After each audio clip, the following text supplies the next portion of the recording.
Vladimir Lenin founded the Russian Communist Party, led the Bolshevik Revolution and was the architect of the Soviet state. He has been regarded as the greatest revolutionary leader and thinker since Karl Marx. And now we're going to interview him. Hi Vladimir, thanks for taking the time to speak to me. It's a real honor. No problem, my comrade. Always a pleasure to meet a fan. I didn't say I was a fan. Anyway, tell me about your early life.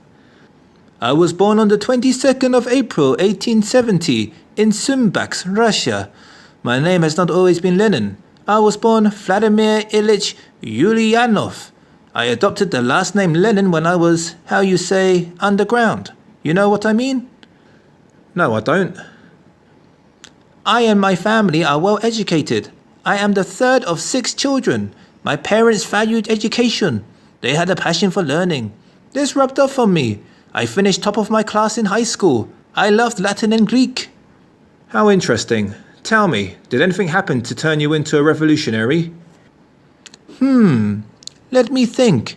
Well, there was that time my father, an inspector of schools, was threatened with early retirement by a government who felt threatened and nervous about the influence public schools may have on Russian society. That sucks. I can see how that may have planted the seeds of revolution in you. Perhaps, my handsome friend.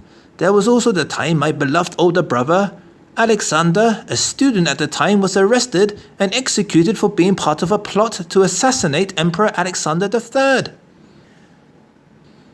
In fact, all of my siblings would take part in revolutionary activities at some stage of their life with various degrees of success. I see. This explains a lot, Vladimir. Now, you were expelled from university for taking part in a student demonstration, yes? That is correct, my friend. I went to live with my grandfather and started reading radical literature. Here, I read Das Kapital by Karl Marx. I knew I was a Marxist from then on. What happened next? I finished my studies and moved to Samara to practice law. Most of my clients were peasants. Their struggles only reinforced my Marxist beliefs. After I left for St. Petersburg and connected with other like-minded Marxists and got involved with their activities. What kind of activities? The kind that got me arrested.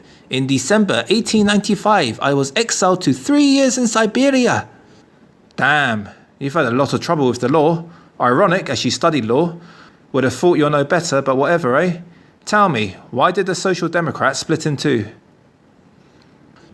My Bolsheviks are a small, secret, tightly disciplined party of professional revolutionaries. We will seize power when the time is right. A revolution should be organized. Those Mensheviks want the bourgeoisie to have the power. The power should be with the proletariat. We have different views. I was tired of the fighting.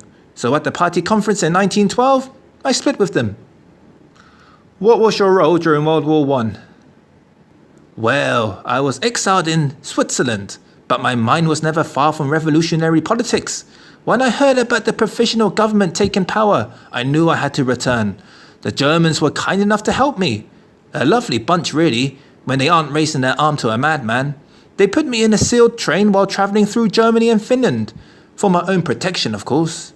Finally, I returned to Petrograd at the beginning of April. Here is where I launched my theses, the April theses. I said, no cooperation with the provisional government. No to war. Land should be given to the peasants. The Soviets should take power. There should be a second revolution. I told the people what they wanted to hear. Bread, peace, land. All power to the Soviets. Pretty smart, huh? Yeah, good work, Vladimir. But how come you left again then? That pesky Kerensky, that's why. After he lost an offensive against the Germans, protests and demonstrations followed that turned to riots. Happened sometime in July, I think. Carried on for days, I think. Anyway, Kerensky produced letters saying I was being paid by the Germans.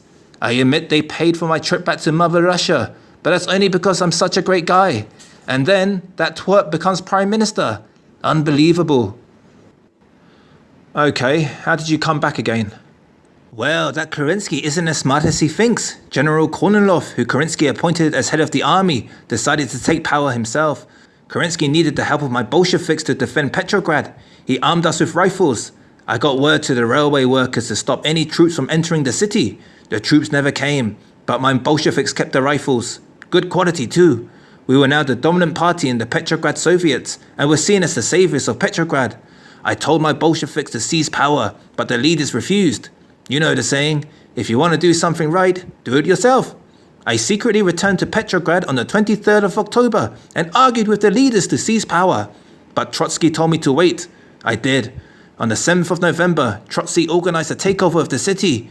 We took over key strategic locations like the bridges and power stations. It was easy. Kerensky had already left. In a car provided by the Americans. Ha! We marched onto the Winter Palace. There were no guards aside from the cadets and some women's death battalion. They gave up. We had seized control. You should be very proud, Lenin. That's all we got time for now. Thanks again, comrade. Thank you. Bread, peace and land. All power to the Soviets. Whatever.